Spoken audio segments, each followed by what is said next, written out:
Hi, guys, and welcome back to another edition of Interstitial Cystitis Chronicles 2. Don't forget the 2 at the end. Don't forget to like, subscribe, and comment. Okay, let's just roll into it. So, for today's topic, I'm going to discuss with you when I first started having symptoms of the urinary tract, the urinary system, bladder issues, icy, overactive bladder. I was young. I was really, really, really young. And I was probably about, I want to say 20 when all these issues started. And I just remember having frequency and not being able to sleep. I was having frequency during the day, getting up at night, known as nocturia, peeing like 5 times, getting up. And I'm like, gosh, what is going on? Peeing, voiding, or whatever, repeatedly during the day. That just did not seem normal to me. It became very, very frustrating. So I went to the doctor, and I remember discussing with the doctor when I'm feeling under the weather at that time, I would take NyQuil and I would be able to sleep during the night. If I broke out, let's say like a rash or something unexpectedly, I would take Benadryl. And then I noticed that I was able to sleep during the night with that. And then I thought, is this okay to keep taking it repeatedly over the counter?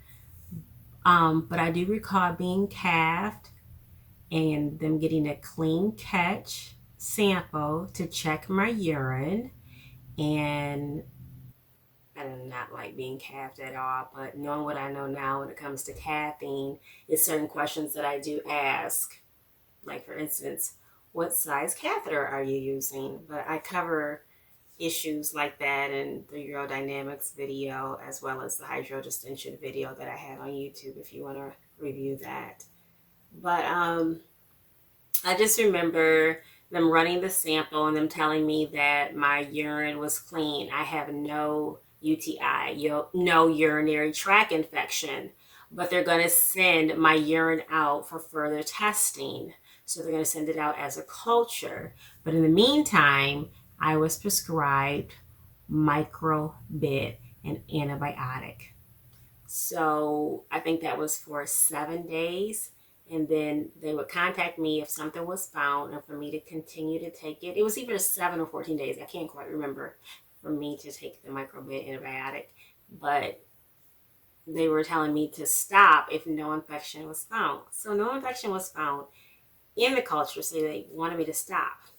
But moving forward, when I did notice that I was taking the over the counter medicine, the Benadryl as well as the NyQuil, come to find out, some people have what they call mast cell activation in their bladder, and that's why the over the counter medication like Benadryl and NyQuil, antihistamine, does help to control your urinary symptoms, especially for nighttime frequency. But guys, when this all started, I felt like my life was destroyed. And at the same time, I used to be a cheerleader in high school, and I felt like, oh my gosh, what if these symptoms would have started while I was in high school, having to travel on the bus and go from school to school, and then needing to pee because I can't make it like more than 30 minutes before I need to have a bathroom break. I can't make it for 45 minutes for needing a bathroom break. It became very frustrating, but I kept thinking, okay, I'm just going to endure and maybe eventually